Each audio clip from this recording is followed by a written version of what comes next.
y Libramiento. Ahí se encuentra ubicado el más reciente de los mercados mayoristas. Tenemos una ubicación más por la carretera transpeninsular frente al Ciprés, junto al Hotel La Quinta Bonita, y también desde luego allá en Pórticos del Mar, frente a Pórticos del Mar, primera sección, por el Boulevard Sertuche. Ahí en el número 181 se encuentra el Mayorista Plaza, con su tienda ancla, desde luego, Mercado Mayorista. Así es que visítenos en cualquiera de sus direcciones, de veras, los mejores productos, la mejor calidad, los precios más bajos, sin duda de la localidad, se encuentran ahí en Mercados Mayorista. Yo soy su hermano, amigo y servidor Rigoberto Castro Montoya. Estaremos acompañándonos aquí durante esta siguiente horita, y está con nosotros el pastor Carlos Montoya Álvarez, a quien le doy la más cordial de las bienvenidas. Que le bendiga, buenos días, es un placer, ¿verdad? Y espero que nuestro público esté listo. Pastor Montoya es, sí, siempre está listo el público, hermano. Es es pastor de la comunidad cristiana Getsemaní, allá en la colonia Bellavista, ¿verdad? Y también, desde luego, es director de la Escuela Bíblica Jehová Sama, que, oiga usted, en estos momentos, por decirlo de alguna manera, se está preparando, se está cocinando ya la generación 100, ¿verdad? Ya estamos. La generación 100 se dice rápido, pero se ha tardado algo. Pasamos 2 semanas de las 14. 30 y cuántos años, hermanos, preparando. 34 años. 34 años para preparar 100 generaciones de líderes, maestros, evangelistas, pastores y demás. Así es que, pues enhorabuena, por ahí se van a dar haciendo alguna celebración, ya el pastor les hablará de eso si es prudente, pero principalmente vamos a preguntarle ahora mismo el tema que nos va a compartir y que nos lo anunció la semana pasada. ¿De qué nos va a hablar esta mañana, pastor Montoya? El domingo pasado iniciamos, ¿verdad?, con el primer tema, ¿verdad?, con la primera lección del tema, ¿verdad?, el amor a mi santidad. El amor a mi santidad. ¿Verdad?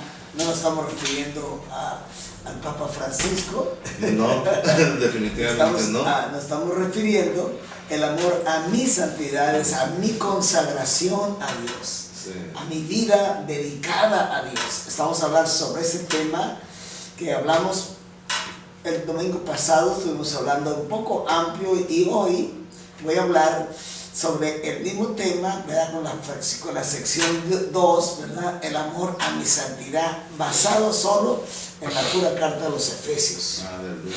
Bueno, sí, la palabra de Dios nos habla, dice que si queremos ver al Señor, pues tenemos que andar en santidad. Sí, sin santidad nadie verá al Señor. Lamento que muchas veces le damos muchos enredos a las pláticas, ¿no? A las explicaciones, pero pues la palabra es bien clara, bien clarita, dice, ¿verdad?, vivir en paz con todos y la santidad, sin la cual nadie verá al Señor. La razón es muy obvia, porque Dios es santo. Si Él es santo, entonces, ¿qué creen que está demandando de quienes creen, de quienes le obedecen, de quienes le sirven? Obviamente que Él está demandando santidad. Para muchos quizá la palabra santidad no es un tema que muchos hablan, ¿verdad? Porque, pues, concretándonos directamente en ese tema, estamos hablando de una dedicación totalmente al Señor, apartarse de toda especie de mal para servir a Dios, para hacer la obra de Dios, para representar al Señor, porque finalmente somos sus representantes, sus embajadores, somos sus consejeros a este mundo. Bueno, tenemos varias cosas, pero quiero que me escuche la introducción antes de entrar en los primeros versículos de la carta a los Efesios.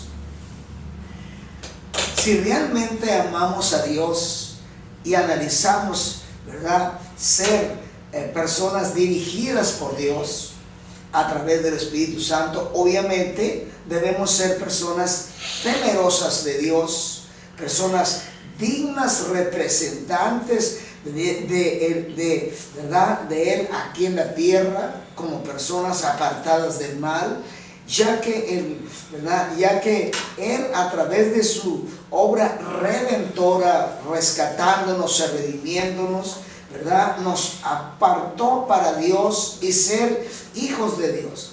¿Qué piensa usted? Es muy importante lo que usted piense respecto al tema. ¿Qué piensa usted? Los hijos de Dios, ¿cómo cree que deben vivir? ¿Cuál cree usted que debe ser su conducta? Si somos hijos de Dios, debemos vivir como hijos de Dios. Esto es muy importante. Si somos hijos de Dios o nos consideramos ser hijos de Dios, es importante vivir como hijos de Dios, como personas realmente que le estamos sirviendo a ese Dios todopoderoso, creador del cielo y de la tierra y aún de nosotros mismos. Vean lo que dice Pablo en el capítulo 1 de la carta a los Efesios, o el capítulo 1, versos 3 y 4. Decía Pablo esta palabra: bendito el Dios y Padre de nuestro Señor Jesucristo, que nos bendijo con toda bendición espiritual en los lugares celestiales, ¿verdad?, con Cristo, según nos escogió. Y esto es importante. Él, ¿verdad?, dijo a sus discípulos: no me elegisteis vosotros a mí, sino yo os elegí a ustedes. ¿Por qué está ese énfasis tan directo? Porque fue Él el que vino a buscarnos a nosotros. Lamentablemente nosotros pocas veces buscamos a Dios, pero Él sí vino a buscarnos porque Él sabía que nosotros, frente a nuestro sistema de vida, somos indefensos frente a las mentiras y a los engaños del diablo. Lo más fácil es que en lugar de acercarnos a Dios, nos separa de Dios más y más y más, y eso es lo que pasa en nuestro sistema de vida. Por eso decía Pablo, según Él, ¿verdad?, según nos escogió en Él, o sea, en Cristo, antes de la fundación del mundo, para que fuésemos santos y sin mancha delante de Él. Si pudiéramos describir realmente con nuestro finito entendimiento, diríamos, ¿verdad?, o analizaríamos esta palabra: Él nos escogió.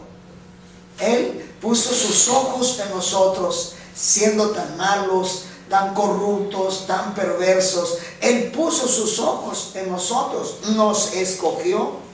Además, nos bendijo con toda bendición espiritual y nos puso en lugares celestiales después de ser simples mortales, terrenales y muertos en nuestros delitos y pecados. Él nos escogió, Él puso sus ojos sobre nosotros, Él nos rescató, Él nos atrajo a Él, Él nos hizo sentar en lugares celestiales como hijos de Dios, participantes de su familia. Y escuchen bien, nos sentó en lugares celestiales, ¿verdad?, haciéndonos hijos de Dios, hijos suyos, ¿verdad?, con nuestro nombre escrito en el libro de la vida, porque nuestro nombre ahora está escrito en el libro de la vida, en el libro del membrete de la familia de Dios, y esto es una gran bendición.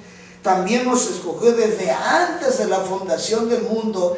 Él ya nos tenía prácticamente en esa doctrina que llaman la predestinación. Es decir, Él ya había planeado, ¿verdad?, el salvarnos, el liberarnos, el rescatarnos, y solamente el único que la ejecutó, ese proyecto, ese plan de la predestinación, fue Cristo Jesús. Para que ahora usted entre en ese plan, pues obviamente tiene que recibir a Jesús como su Señor y Salvador personal, para que usted sea parte de la familia de Dios. Por eso la Biblia dice en Juan 1:12: mas a todos los que le recibieron, a los que creen en su nombre, Dios les dio el poder o la potestad de ser llamados hijos de Dios. Ahora nosotros somos miembros de la familia de Dios. como decía, también nos escogió desde antes de la fundación del mundo para que fuésemos santos, consagrados a Dios, y repetimos, consagrados a Dios. Eso es prácticamente lo que significa santo. Una de las explicaciones, consagrados, ¿verdad? Dedicados, apartados, ¿verdad? Para Dios. Él nos apartó de la maldad, del engaño, de la mentira, de las mentiras del diablo. Nos apartó y nos puso ahora en la verdad que es Cristo Jesús, para que nosotros vivamos vidas realmente dignas de ser representantes de nuestro Dios. El versículo 18 del capítulo 1, nuevamente de la carta a los Efesios, dice: alumbrando los ojos de vuestro entendimiento, para que sepáis, dice, cuál es la esperanza a que Él nos ha llamado, y cuáles las riquezas de la gloria de su herencia en los santos. Tenemos una herencia, y la herencia es la patria celestial, en la ciudad santa, la ciudad de la nueva Jerusalén. Esa es nuestra ciudadanía. Pablo decía: mas nuestra ciudadanía está en los cielos, de donde esperamos al Salvador, al Señor Jesucristo, el cual transformará el cuerpo de esta humillación y lo hará semejante al cuerpo de su gloria, para que podamos ser participantes de esa gran familia de gente santa, apartada por Dios. Es una heredad donde nosotros vamos a vivir eternamente. Escuche bien, y esa es la esperanza a la que el Señor nos ha llamado, porque Él quiere, ¿verdad?, favorecernos con sus riquezas espirituales y llenarnos de su gloria, de esa herencia que el Señor tiene, ¿verdad?, tiene para todos sus santos, todos los hombres y mujeres que se apartan del pecado para consagrar su vida al servicio del Señor. Aquellos que se apartaron de todo pecado para consagrar su vida a Dios. Y mire usted lo que sigue diciendo en el capítulo 2, del verso 4 al verso 6. Dice: pero Dios, que es rico en misericordia, por su gran amor, escuche bien, por su gran amor con que nos amó. Y vea usted este versículo, lo que dice: aun estando nosotros muertos en delitos y pecados, nos dio vida juntamente con Cristo, y añadió: por gracia sois salvos. La salvación es una doctrina de liberación del poder del pecado y de las consecuencias y de los juicios del pecado. Pero esto es una obra de la gracia, del gran amor de Dios que tiene hacia usted y hacia mí. Para que usted sea participante de esa bendición, usted debe recibir a Cristo. No solamente creer en Cristo, debe recibirlo como su Señor, aquel que viene a tomar control de su vida, y como su Salvador, el que lo libra de los juicios del pecado y de las ruinas del pecado. Y decía, ¿verdad?, esta escritura decía con toda claridad: y juntamente con Él, o sea, con Cristo, dice, nos resucitó. Cuando Cristo resucitó de entre los muertos, a nosotros nos garantiza que nosotros vamos a resucitar a semejanza de Él, porque aparte de que la resurrección nos garantiza que hay vida después de la muerte, para nosotros hay una esperanza de resurrección de estos cuerpos mortales, de estos cuerpos de corrupción, a cuerpos de incorrupción, cuerpos de inmortalidad, para poder vivir en los lugares celestiales con Cristo Jesús. y juntamente con Él nos resucitó, asimismo nos hizo sentar en lugares celestiales, dice, con Cristo Jesús. Qué maravilla, qué bendición que podamos tener esa esperanza de vida.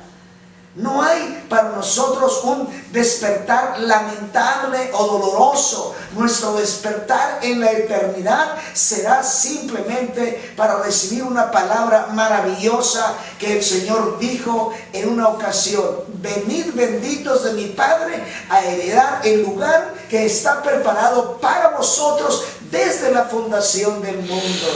Ya el Señor tiene el lugar preparado para usted y para mí, pero es necesario entender que debemos consagrar nuestras vidas al Señor. Aquí no se trata de la religión, aquí no se trata simplemente de que la gente me vea y que quedar bien con la gente. Aquí no se trata de eso. Aquí se trata de servir al Creador del universo, que es santo y demanda santidad de quienes profesan, de quienes dicen que son creyentes y que sirven a Dios, creen en Dios u obedecen a Dios. Escuche bien, como Pablo, ¿verdad? Como dice Pablo, que aunque nosotros estábamos muertos en delitos y pecados, y de acuerdo a los recursos humanos, no había ninguna esperanza de vida para el ser humano, para usted, para mí, no había ninguna esperanza, porque estábamos bajo juicio. La paga del pecado es muerte, es terminante. La paga del pecado es muerte. Por cuanto todos pecaron y están destituidos de la gloria de Dios, no había esperanza humana. Por el lado humano no había ninguna esperanza de que usted y yo nos liberáramos de los juicios, a menos de que Cristo Jesús dejó su gloria, vino a esta tierra, pagó nuestro precio o nuestro rescate, y ahora usted, para que entre en el plan eterno de Dios, tiene que recibir a Jesús, el plan eterno de Dios. Y escuche esto: Cristo resucitó entre los muertos para darnos garantía de vida, y no solo eso, sino que nos dio derecho de ser hijos de Dios, ¿verdad? Sentenciados o sentados en lugares celestiales por nuestra posición eterna, y escuche bien, y escrito nuestro nombre en el libro de la vida. Qué bendición, qué maravilla saber que tenemos un futuro maravilloso, un futuro de bendición. Y miren lo que sigue diciendo en Efesios 3:8. Dice: y a mí, dice Pablo respecto a su vida, y a mí, dice que soy menos que el más pequeño de todos los santos, refiriéndose a los apóstoles. Dice: me fue dada la gracia de anunciar entre los gentiles, o el pueblo que no era judío, el evangelio de la inescrutable riqueza de Cristo. El evangelio es el mensaje de vida, es el mensaje de esperanza, es el mensaje de paz para los hombres. Amigo, si usted no se ha arrepentido, si usted no ha reconocido a Cristo, es un creyente frío, es un creyente, digamos, indiferente, le exhorto a que se arrepienta de su pecado, que reconozca su maldad, que abra su corazón a Jesucristo y le invite para que Él venga a ser su Señor, su Salvador, su único objeto de adoración y alabanza, y su único objeto de servicio, servir a Cristo. Escuche bien el concepto que Pablo tiene de sí, es que él era el más pequeño de todos los santos apóstoles, el más pequeño de todos los santos apóstoles, pero agradecía a Dios, y es importante, por haberle dado el derecho y la bendición de revelar el misterio del Evangelio, ese misterio que estaba escondido, ¿verdad? Que la gente no creía que había salvación para el mundo que no era judío. Pablo reveló que en Cristo Jesús ya no hay judío, ya no hay griego, todos somos uno en Cristo, porque Él básicamente es la cabeza del cuerpo que es la iglesia, y la iglesia se compone ahora de judíos y gentiles. Ahora todos somos parte del cuerpo de la iglesia de Jesucristo. Y quiero que usted vea otro versículo similar al que usted acaba de escuchar. Es el capítulo 7, verso 3 a 9. Y dice, del cual yo fui hecho ministro, dice, por el don de la gracia, porque la gracia es un regalo inmerecido, dice, de Dios, que me ha sido dada según y es muy importante, dice, la aparición de su poder a través del Espíritu Santo. Dice, a mí que soy el más pequeño, y vuelve a repetir, el más pequeño de todos los santos, dice, me ha sido dado esta gracia de denunciar entre los gentiles el Evangelio, ¿verdad? El Evangelio de la inescrutable riqueza de Cristo, y de aclarar a todos, cuál sea la dispensación del misterio escondido, ¿verdad? Desde los siglos en Dios, que creó todas las cosas. Nuevamente Pablo se consideraba el más pequeño de los santos apóstoles, pero agradecía a Cristo por haberlo escogido para revelar el misterio del Evangelio, que era la salvación de Dios, ¿verdad? A través de Cristo para todos los hombres, para usted y para mí. Mi hermano, mi amigo, es importante que usted note muy bien. Dios nos llama, ¿verdad?, de las tinieblas a su luz admirable. ¿Para qué? Para que nosotros veamos las riquezas celestiales, porque ahora estas riquezas nos sacan de las tinieblas del pecado y nos dan ahora la bendición de conocer la luz de la verdad, la luz que nos libera, que nos abre los ojos del entendimiento, para que nosotros podamos conocer a Cristo. Y a través de conocer a Cristo, ese conocimiento nos libera, nos perdona, nos limpia de todo pecado. Y al hacer esta obra de restauración en la vida del ser humano, ahora usted y yo somos participantes, ¿verdad?, de la gloria eterna, y de ser participantes en la familia de Dios, la familia de los santos, el pueblo santo que sirve al Señor. Vamos a irnos a una alabanza y luego regresamos. Bueno, pues en esta ocasión quiero enviar un saludo al pastor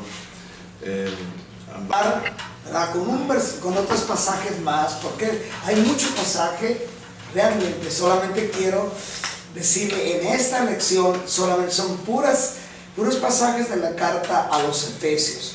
En Efesios 4, 11 y 12 dice, y Él mismo constituyó, ¿verdad?, a unos apóstoles, a otros profetas, a otros evangelistas, a otros pastores y maestros. Dice, a fin de perfeccionar a los santos para la obra del ministerio, para la edificación del cuerpo de Cristo. Los santos a los que Pablo se refiere son considerados por Pablo los que eran miembros de la iglesia, ¿verdad?, que eran, ¿verdad?, parte del cuerpo de Cristo. Dios había establecido entre ellos 5 ministerios para que prepararan prepararan, ¿verdad?, a los miembros para que al mismo tiempo, ¿verdad? El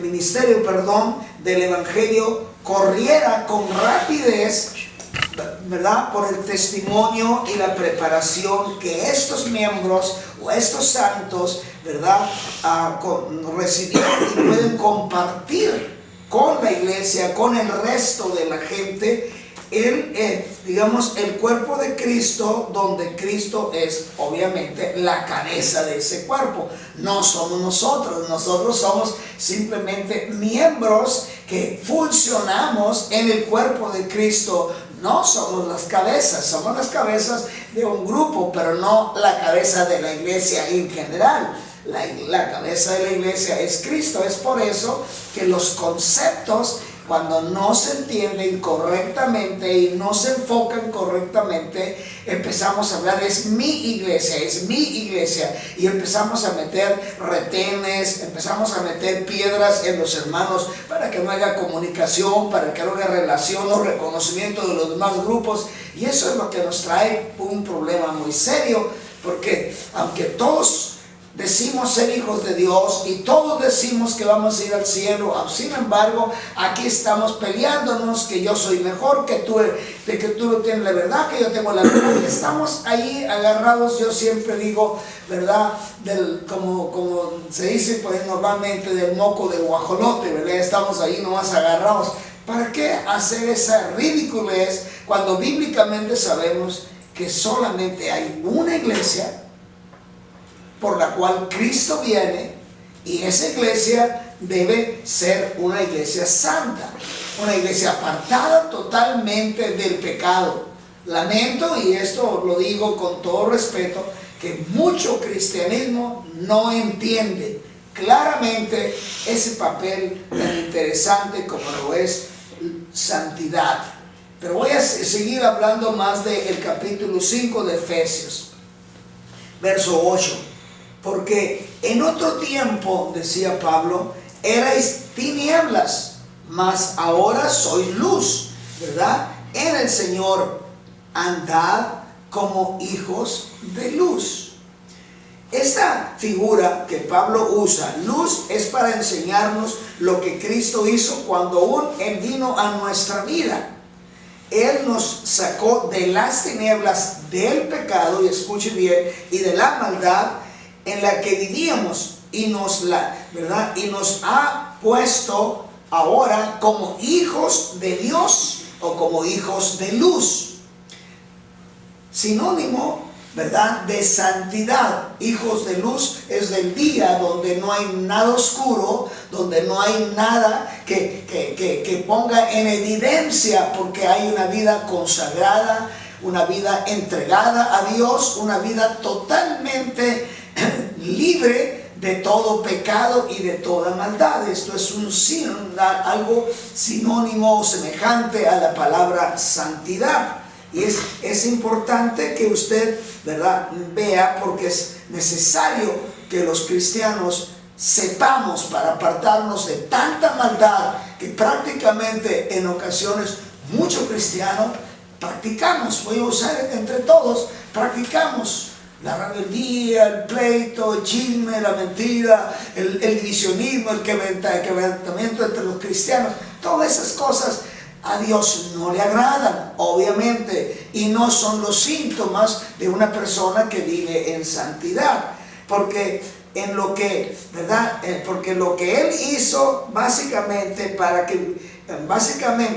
¿verdad?, es apartarnos o sacarnos del mundo de la maldad, para que vivamos vidas diferentes a la que el mundo vive, en vicios, placeres, costumbres, ¿verdad?, no muy agradables, no muy sanas, porque hay costumbres que se practican, o hay vicios que nos derriban, nos destruyen, pero el diablo nos tiene tan cegados que pensamos que pues no, eso todo el mundo lo hace, sí, pero no estás viendo los resultados. Gente, vamos en el alcoholismo, gente con problemas de hígado duro, de cirrosis hepática, ruptura de familias, divorcios, accidentes, muertes y quedar gente imposibilitada. Hay una serie de cosas que se ven, pero bueno, a veces cuando el hombre no quiere ver, simplemente no quiere ver, aunque tenga toda la visión por enfrente.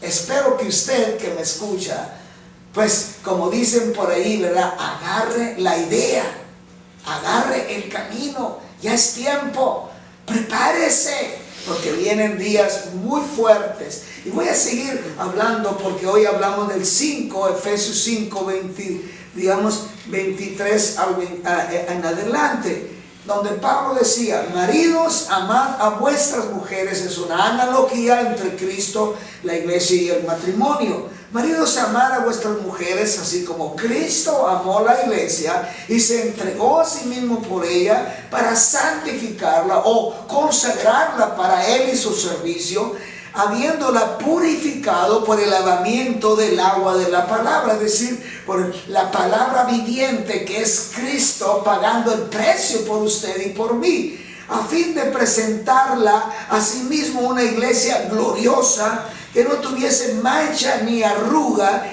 ni cosa semejante, sino que fuese santa y sin mancha. Amigos, Cristo dio su vida por una iglesia ¿verdad? Que una iglesia que entregara su vida a Él. Él dio su vida con el fin de librarte del pecado, pero tú entregas tu vida a Él para santificarla o consagrarla, para limpiar, para limpiarla de toda contaminación de pecado y hacerla, ¿verdad? Hacerla lo que representa ante un mundo lleno de maldad, porque somos sus representantes, y de corrupción, al vivir vidas limpias que demostraran a quién pertenecemos, ¿verdad? A quién pertenecemos y para quién vivimos. Piensen mucho, ¿verdad? Piensen mucho de la iglesia que hoy, ¿verdad? Que hoy nos decimos ser, ¿verdad?, creyentes, ser gente de Dios. Piense cómo está viviendo. Hay una pregunta: ¿vive de acuerdo a lo que Dios está demandando en su palabra? En una manera general, no en un solo versículo. Y quiero que usted escuche un verso más o unos pasajes más, porque hay cantidades en la Biblia. Puede ver 100, 200, 500 pasajes sobre este tema. Pero el tiempo es corto, se dice una hora, pero el tiempo es corto, se lo da con rapidez. Pero fíjate lo que sigue diciendo Pablo nuevamente a los Efesios capítulo 6 del 18 al 20. Y miren lo que dice: orando en todo tiempo, con toda oración y súplica en el Espíritu, y velando en ello con toda perseverancia y súplica, dice, por todos los santos.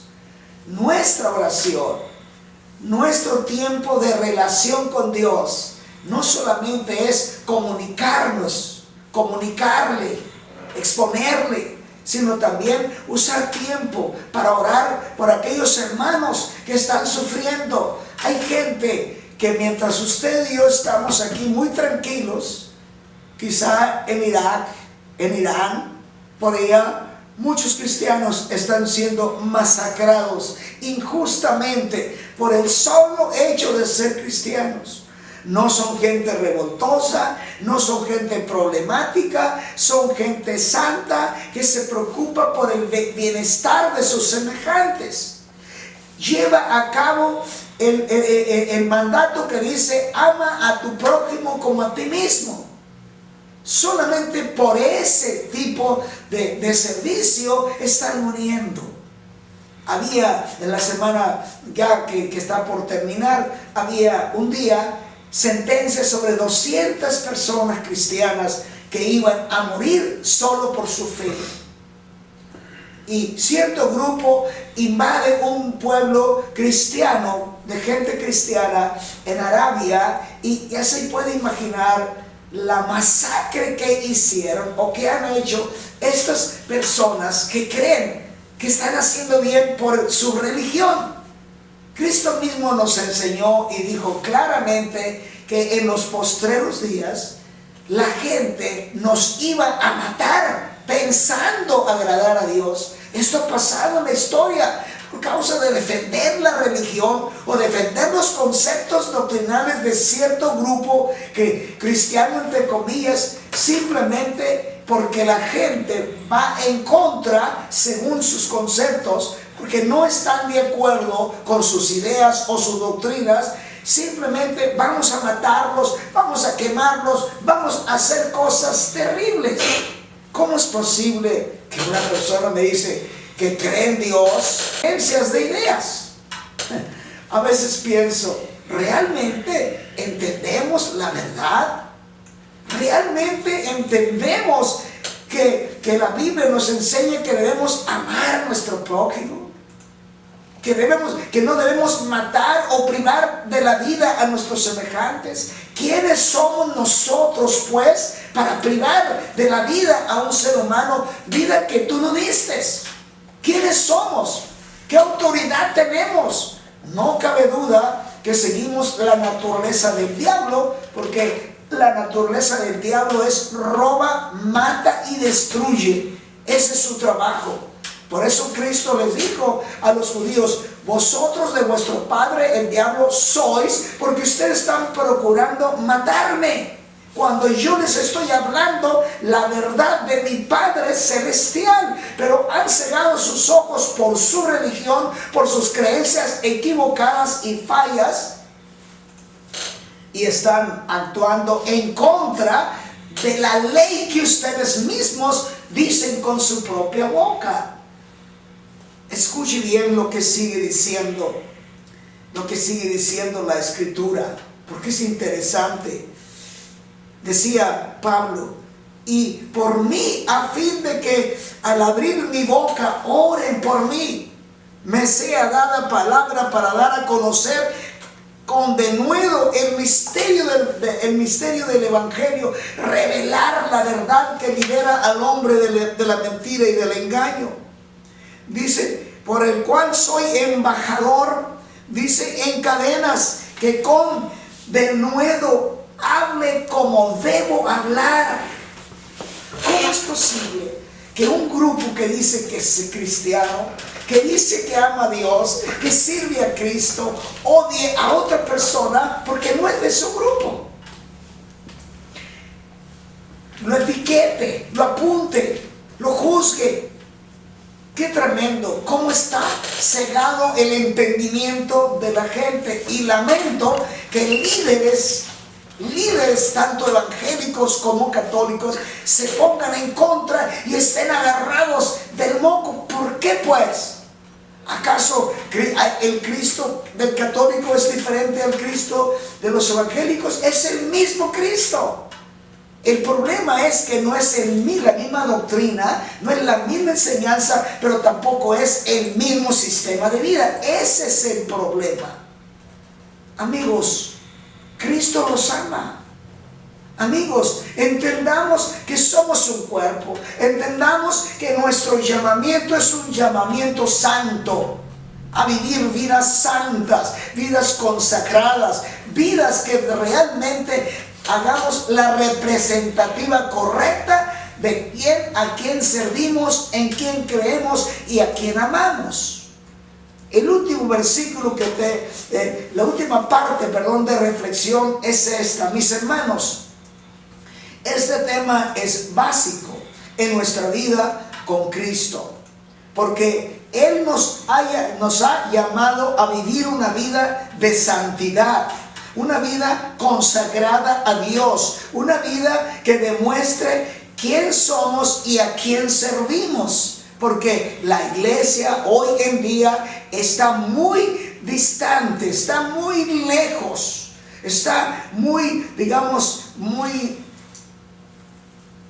distante de lo que la Biblia realmente nos enseña.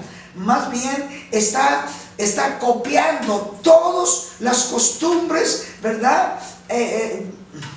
Digamos, de este mundo, sus músicas, sus vestuarios, y con tristeza lo digo, no para digamos, discriminar, no para criticar, pero creo que muchos en la iglesia no entienden su papel de cristianos.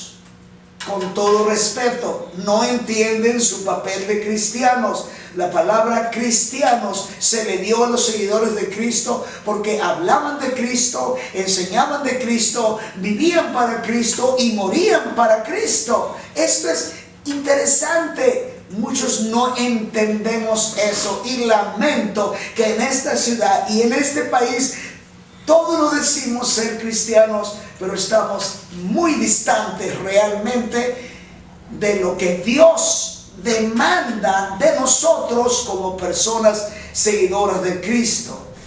Escuche bien, el cristianismo no es una religión, es de la definición de su servidor. El cristianismo no es una religión, es una relación con Dios a través de Cristo. Yo quisiera que antes de que usted hable de mí, me critique, ¿verdad?, se analice cómo vive, cómo habla, cómo se comporta. Que analice la Biblia y analice cómo se comporta de acuerdo a lo que la Biblia enseña. Yo no le estoy presentando religión, yo no le estoy presentando credo alguno, yo le estoy presentando a Cristo, el Hijo de Dios, el que vino a este mundo para dar su vida por ti, el que murió por tu pecado, el que resucitó de entre los muertos, el que está sentado a la diestra de Dios y el que nos prometió que vendría por nosotros. Y obviamente termino diciéndole, viene por una iglesia santa, apartada del pecado. Así que si vive en pecado, arrepiéntase de su pecado, reciba a Jesús en su corazón y decida entregar su vida al servicio de Dios en las formas que Dios le indique que usted lo haga. Dios le bendiga, Dios le guarde, y pues hasta el siguiente domingo tocaremos un tema más, un tercer tema. Sobre la santidad, el amor a mi santidad. O mi amor a mi santidad. Más personalizado, es el pastor. Ah, sí. Muy bien, gracias, pastor. Y gracias a todos ustedes que pues, tuvieron a bien acompañarnos durante estos 60 minutos. La cita es el próximo domingo en punto de las 7 de la mañana con una emisión más de su programa 2989. 29 por el canal de Antena y 89 por el canal de Easy, cable más, ¿no? Sistema Easy ahora, ¿verdad? Bueno, pues agradecemos a nuestros flamantes patrocinadores, Mercados Mayoristas, sus 5 direcciones, Pórticos del Mar, primera sección, ahí está el Mayorista Plaza con su tienda ancla Mercado Mayorista, por la carretera transpeninsular, frente al Ciprés exactamente está una dirección más, Tercera y Gastelum, Reforma y Novena, y la más reciente de todas ellas por la calzada Cortés y Libramiento, la quinta dirección de sus mercados mayoristas. Y pues llámele al pastor Arturo Barrios sobre en su puesto el Edén al teléfono 185 50 87, repito, 185 50 87. Él tiene ahí